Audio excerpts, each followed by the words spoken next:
اللہ کی نعرہ حیدری۔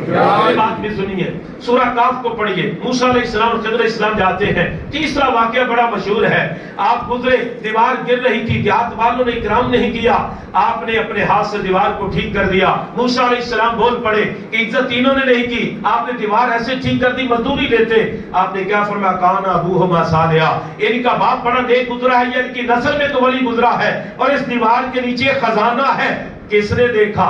نیچے زمین کے خزانہ خضر علیہ السلام نے دیکھا۔ خضر علیہ السلام بنی اسرائیل کے ہیں، بعد نے ولی لکھا، بعد نے نبی لکھا، لیکن حضور غوث اعظم کا فرمان علی شان ہے، جو علی نہیں علی کا بیٹا ہے، جو حسن نہیں حسن کا بیٹا ہے، حسین نہیں حسین کا بیٹا ہے، مجمع البحرین ہے۔ لیکن آپ کا عالم یہ ہے، آپ خطاب فرما رہے تھے، مجمع 70,000 کا تھا، اتنے میں خضر علیہ السلام اوپر سے پرواز کرتے گزرے۔ میرے شیخ عبد القادر جیلانی 11ویں والی پیر نے کہا، آپ نے فرمایا خضر بنی اسرائیل ٹھہر جا، خضر محمدی کی بھی بات سنتا جا۔ آپ نیچے اتر آئے، پورے واز کو سنا، دعا اختتام پذیر جب پہنچی، اٹھے، اٹھ کر سلام کیا، کہا حضور اجازت ہو تو اپنا سفر جاری رکھ سکوں؟ پتہ یہ چلا مدتوں بعد آنے والا صحابی بھی نہیں ہے، ولی کامل ہے، سلطان الاولیاء ہے۔ اگر وہ اڑتے ہوئے خضر کو نیچے بلا لیتے ہیں، خضر جو ہے زمین میں خزانہ دیکھ لیتے ہیں، تو مولا علی پاک نظر ڈالے تو جبریل کو بھی دیکھ، وہ علی پاک ہے۔ عزیزان گرامی قدر، آپ کی شجاعت کو دیکھا جائے، آپ کا ایک لقب ہے اسد اللہ، اور یہ بولا جاتا ہے اسد اللہ الغالب۔ یہ غالب آپ کا ایک تو شہر کا نام ہے نا، آپ کا غالب اس لیے بعض علماء کہتے ہیں کہ کبھی بھی مغلوب نہیں ہوئے۔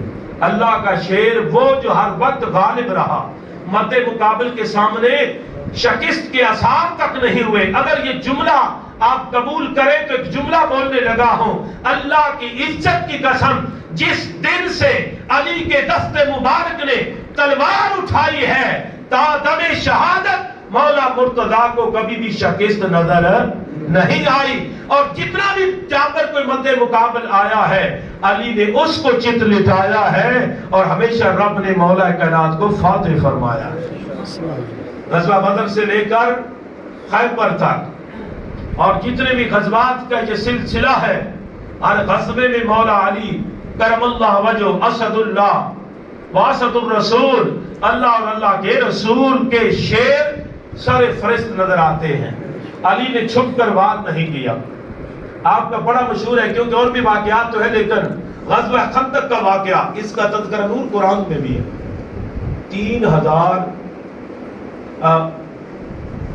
12,000 کے قریب کافروں کا لشکر ہے، 3,000 مسلمان، تعداد جڑتی کو نہیں آپس میں، وسائل ادھر بڑے ہیں، اور اس وقت قرآن نے جو نقشہ کھینچا ہے، اہل ایمان کی کیفیت یہ تھی کہ ان سے اتنے مرعوب ہو رہے تھے، یہ نہیں کہ میدان چھوڑ رہے تھے، یہ حکمت عملی جو جہاد کی میدان کی ہے، وہ سارا کچھ دیکھنا پڑتا ہے کہ فتح ہوگی تو کیسے، خدا نخواستہ شکست ہوگی تو کیا ہوگا۔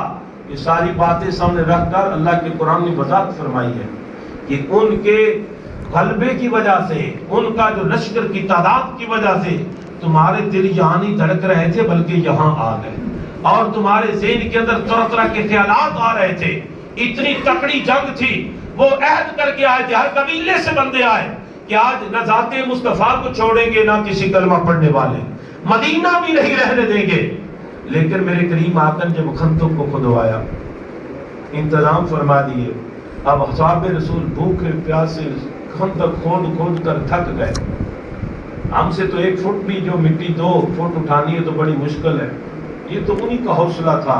لیکن اس دوران ہوا کیا کہ کافر جو ہے نا تانے مارتے، اتنے بہت جو کبھی ادھر گھوڑا پھداک کا کبھی ادھر، اس بدبخت نے آ کر مسلمانوں کو چیلنج کیا، اور مورخین نے لکھا ابن ود جو ہے وہ 1000 بندے جتنی طاقت اور جنگی مہارت رکھتا تھا، اور اس نے آ کر تانا مارا، حل من مبارز، ہے کوئی میرے ساتھ لڑنے والا؟ سارے صحابہ نے ساتھ نیچے کیا۔ اس کا مطلب یہ نہیں کہ ایمان نہیں تھا، حکمت تھی، لیکن جس کے حصے میں شان جانا تھا وہ بھی تو رب نے انتظام کرنا۔ اس پر کسی کو، میں جملہ اس لیے بول رہا ہوں، آپ سوشل میڈیا پہ سنتے ہوں گے، میں بھی تو جملے بول رہا ہوں، لیکن میں ابو بکر صدیق سے لے کر وہاں ہر مجاہد کے بارے میں یہ عقیدہ بھی ہے، نظریہ بھی ہے، محبت بھی ہے۔ میں عدمن بول رہا ہوں کہ وقتی طور پہ سر جھکے تھے، لیکن رائے فرار تو نہیں تھی۔ رائے فرار ہوتی تو بدر بھی تو تھا، وہ تو بھی گزرا ہے، لیکن پلٹ پلٹ کے حملے کرتے رہے۔ لیکن اس انداز میں گفتگو تمہیں سنائے کہ علی نے سر اٹھایا، باقی نے جھکایا، باقی کے ساتھ یہ ہوا وہ ہوا، یہ سارے بے ادبی کے جملے ہیں۔ یاد رکھنا میرے مصطفیٰ کسی صحابی کی بے ادبی کو پسند نہیں فرماتے، کیونکہ یہ سارے میرے مصطفیٰ کے پیارے ہیں۔ یہ تو وہ ہیں جنہوں نے جانیں ہتھیلی پہ رکھی، مال اپنا آگے آگے رکھا، خاندان پیچھے رکھا، اولاد پیچھے رکھی، آگے ذات مصطفیٰ کو رکھا، ہر حال میں مال بھی قربان کرتے ہیں، اولاد بھی قربان۔ یہ تو کچھ ہمارے سنیوں میں سے بھی بد ہضمی والے آ گئے نا، جنہیں یہ بڑی بے شرمی کے ساتھ عادت پڑ گئی ہے کہ مولا مرتضیٰ کی شان ہو تو باقی کے بارے میں جملے بڑے تنقید کے، اور سیدنا صدیق اکبر کی شان تو مولا مرتضیٰ کے بارے میں تنقید کے جملے۔ یہ کہاں سے پیمانہ، کہاں سے معیار آیا؟ نہ مصطفیٰ نے دیا، نہ مصطفیٰ کے غلاموں نے دیا، نہ علی نے دیا، نہ ابو بکر صدیق نے دیا۔ اس لیے ایسی صحبت سے، ایسی سنگت سے بچو۔ میں ایک علامہ کا بہت بڑا جملہ عرض کرنے لگا ہوں، جہاں تیری عقیدت پہ حرف آتا ہو وہاں اٹھ جایا کر، کیونکہ تیری عقیدت اگر تیرے ماں باپ سے تجھے گمراہ کرے تو تیرے جیسا بدنصیب کوئی نہیں۔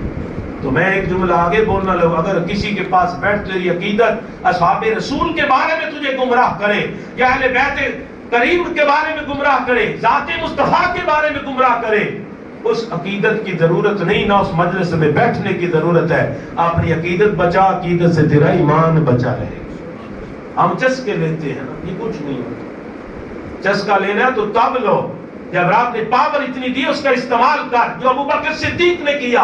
ایک یہودی نے کہا تیرا رب غریب ہے، وہ کہتا یقرض اللہ قرضا حسنا، اللہ کو قرض حسنا دو، تیرا رب تو غریب ہے ابو بکر جس کو تو مانتا ہے۔ حضرت ابو بکر صدیق سرکار کے پاس نہیں گئے کہ یا رسول اللہ بتاؤ کیا کروں، زور کا تماچا مارا، تماچا صدیقی لگتا ہے تو یہودی کے کانوں کی کھڑکیاں کھل جاتی۔ سرکار کی بارگاہ میں ایک مقدمہ چلا گیا، سرکار نے پوچھا ابو بکر صدیق یہ دعویٰ لے کے آیا ہے تم نے مارا؟ یا رسول اللہ میں نے مارا ہے۔ آپ نے پوچھا کیوں مارا ہے؟ فرمایا اس نے اللہ کی شان میں گستاخی کی۔ یا تو پھر غیرت ایمانی اتنی ہو نا، نہیں تو پھر بندہ اٹھ تو جائے، چس کے سوال تو نہ لیتا ہے۔ باپ کے بارے میں بندہ بات برداشت، خدا نہ خواستہ کسی کا باپ شرابی ہو نا تو بیٹے کے سامنے کہا جائے تیرا باپ شرابی ہے، وہ یا مر جاتا ہے یا اٹھ کے چلا جاتا ہے۔ پھر ایمان کی غیرت کہاں مر جاتی ہے؟ جب حضرت ابو بکر صدیق پہ کوئی تیر چلائے تنقید کے، ہم بیٹھ کر گئے واہ جی واہ، چلو تو ہڈا نظریہ تو ہڈا تے ساڈا ساڈا، یہ تو ہڈا ساڈا والی بات نہیں، یہ بات ایمان کی ہے۔ یا تو اس کو جواب دے لے، نہیں تو ہلکا ایمان یہ اٹھ کر چلا تو جا، کہیں میرے آقا کے سسر کی، میرے آقا کی خاندان پہ کوئی اعتراض تو نہیں کرا۔ پر آپ یہ کر رہا تھا۔ حضرت علی کرم اللہ وجہ نے جب یہ سنا طرز کی آقا اجازت، سرکار نے فرمایا ٹھہر جا۔ جب اس نے 3 بار یہ بلایا نا، ہے کوئی لڑنے والا، آخری جملہ اس کو بڑا تکڑا تھا، اس نے جھنجھوڑ کے رکھ دیا، کہا سارے مر گئے، یہ اس کافر کا جملہ تھا۔ مولا کائنات اٹھے، عرض کی آقا اجازت ہو۔ کریم لجپال نے اجازت دے دی، پھر اجازت ہی نہیں دی، اپنا ویل بھی تھا، دلگیر بھی تھا، اور زوج بطول بھی تھا، آگے نصر چلنے کا امین بھی تھا، اور امام المتقین بھی تھا۔ میرے مصطفیٰ کریم نے حضرت علی پاک کو خود تیار کیا۔ وہ کیسا مجاہد تھا جس کی تیاری اللہ کے رسول نے خود فرمائی۔